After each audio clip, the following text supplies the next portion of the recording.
Welcome to my channel.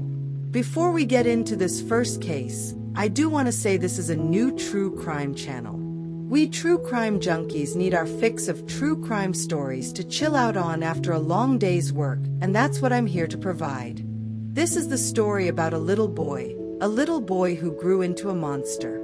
John Gebauer was born in 1986. His early years were spent with various relatives as his biological mother was sick a lot, fighting cancer. She passed away when John was only 7 years old. During his childhood, he was placed in the foster care system, where yet again, he was moved from home to home on numerous occasions, and this began to create such instability in his mind that he had trouble creating strong bonds with anyone. Due to early trauma, John suffered from a variety of issues, such as depression and anxiety. The thing is, children suffering from certain mental health disorders are often left undiagnosed, and even misdiagnosed, so this in turn may lead to them suffering in silence, becoming angry and aggressive, with behavior meltdowns. Hence, the reason many children in the foster care system are placed in numerous homes over and over again.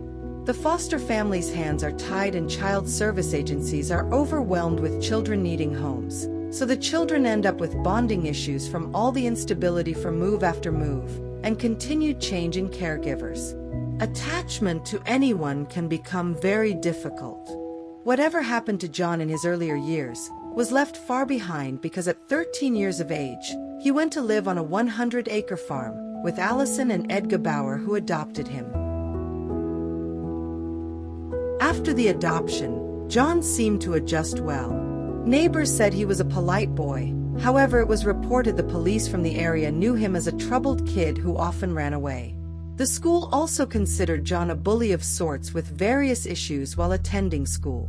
However, John experienced bullying and even received medical treatment at the local emergency room at one point, weeks before he killed his mother. This ER visit was for an injury he got during a bullying incident at school. When Allison and Ed adopted John, they were able to provide him with everything a child could want. Their hope was to raise him with love and stability and help him through his past trauma so he would grow into a wonderful adult.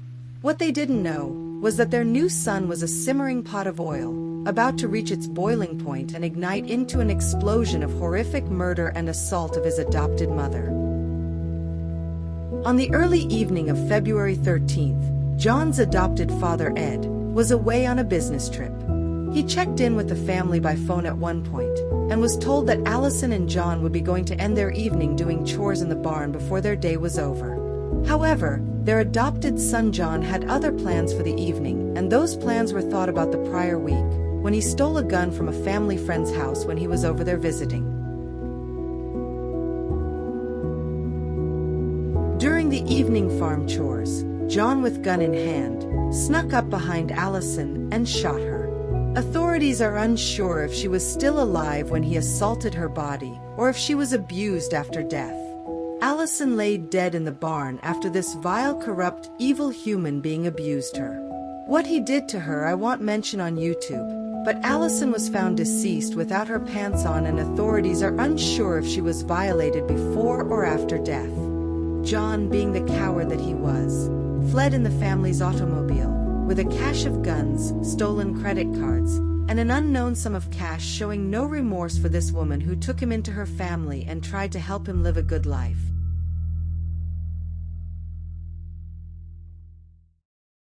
As he was speeding away from the farm, a keen-eyed patrol officer pulled him over, on 2 occasions, but it wasn't until the second stop that the officer noticed the guns on a seat, and reacted immediately, taking the boy into custody.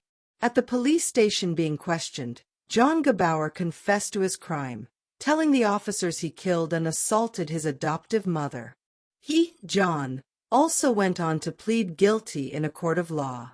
After a few years' battle to determine if he should be tried as a juvenile or an adult with the crimes, John was held and convicted as an adult and is serving a 37.5 to 75-year prison sentence at this time.